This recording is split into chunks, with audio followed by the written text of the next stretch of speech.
অনেকগুলো এক দিয়ে গঠিত সংখ্যাকে বর্গ করতে হলে আমরা একটি সহজ টেকনিক অবলম্বন করতে পারি।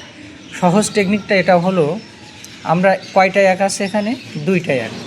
তাহলে আমরা দুইটা এক মানে এক এবং দুই, এক এবং দুই এবং পরবর্তীতে এক সংখ্যাটিকে এখানে লিখতে হবে।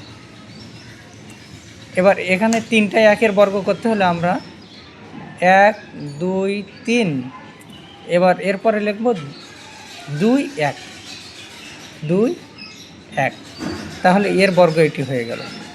এবার এখানের ক্ষেত্রে আমরা এক দুই তিন, চারটা এক এখানে আছে, চারটা এক, এক দুই তিন চার, এরপর আমরা লিখব তিন দুই এক, এক দুই তিন চার, তারপরে তিন দুই এক, তাহলে 1111 এর বর্গ এক দুই তিন চার, তিন দুই এক।